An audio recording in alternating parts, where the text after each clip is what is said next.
স্কিনটা যদি একবার ইভেন করে নিতে পারো না, তাহলে মেকআপ করো আর না করো দুটোতেই নিজেকে দেখবে খুব প্রেজেন্টেবল লাগছে। আমাদের স্কিনে অনেক সময় স্পেশালি যখন হাত দেবে তখন ফিল করবে কি কিছু ছোট ছোট দানাদার জিনিসপত্র আছে, যেগুলোকে আমরা টাইনি বাম্পস বলে থাকি। এর জন্যই কিন্তু আমাদের স্কিনটা ইভেন লাগে না। এটা পিম্পল বা অ্যাকনে কোনোটাই না, বাট অনেকেই আছে যারা অনেক দিন ধরে টাইনি বাম্পস এর সমস্যায় ভুগছে এবং কিছুভাবেই এর থেকে ছাড়া পাচ্ছে না। কারণ এগুলো কিন্তু খুব সহজে যে স্কিন থেকে চলে যায় তা না, একটু থটফুলি এগুলোকে হ্যান্ডেল করতে হয়। তো চলো আর বেশি দেরি না করে আজকের ভিডিওটাকে খুব সুন্দর করে শুরু করা যাক। প্রথমে কিছুটা ওটস নিয়ে সেটাকে গ্রাইন্ডারে গ্রাইন্ড করে এই ফাইন পাউডারটা পেয়ে যাবে। অবশ্যই প্লেন ওটস নিতে হবে, মশলা ওটস কিন্তু নয়। দেন এর সাথে মিক্স করবে হচ্ছে কাঁচা দুধ। যেহেতু এটাকে স্টোর করে ফ্রিজে 7 দিন অবধি রেখে দেওয়া যাবে, তাই একসাথে একটু ভালো পরিমাণে বানিয়ে নাও। আমি মোটামুটি বড় চামচের 4 থেকে 5 চামচ মতো ওটসের পাউডার নিয়েছিলাম। মিক্স করার পর যখন কিছুটা এরকম হয়ে যাবে, দেখো বেশ কিছুটা লিকুইডই আছে, এই অবস্থায় আমি এই মিক্সচারটাকে অ্যাজ ইট ইজ 10 মিনিট মতো রেখে দিয়েছিলাম। 10 মিনিট পর অটোমেটিক্যালি এর কনসিস্টেন্সিটা আরো একটু গাঢ় হয়ে গিয়েছিল।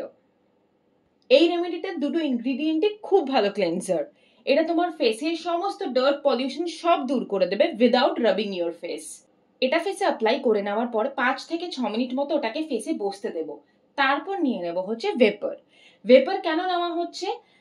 আমরা চাইছি একদম ফেসটাকে ডিপলি ক্লিন করতে, তাই অলরেডি তো ওটস ক্লিন করছেই, বাট আমরা যখন ভেপার নিচ্ছি পোরস গুলো আরো একটু এনলার্জ হয়ে যাচ্ছে।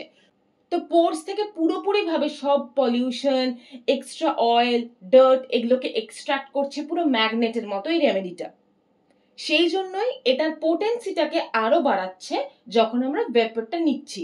এই প্যাকটা কিন্তু খুবই পিচ্ছিল স্লাইমি, তাই জন্য জল দিয়ে কিন্তু ফেস ওয়াশ হবে না। ফার্স্টে জল দিয়ে মুখটা ভিজিয়ে নিলে তারপর কোনো পরিষ্কার কাপড় দিয়ে পুরো মুখটা মুছে নেবে, দেখবে খুব ইজিলি পুরো ফেস প্যাকটা একবারেই উঠে যাবে।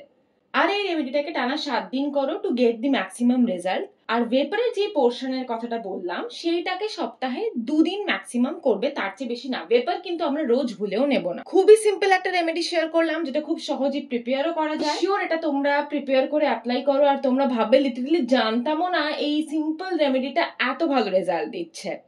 তো আজকের জন্য এইটাই। খুব তাড়াতাড়ি আবার একটা নতুন ভিডিও নিয়ে তোমাদের সবার সাথে দেখা হচ্ছে। INTL, it's never too late. Bye for today.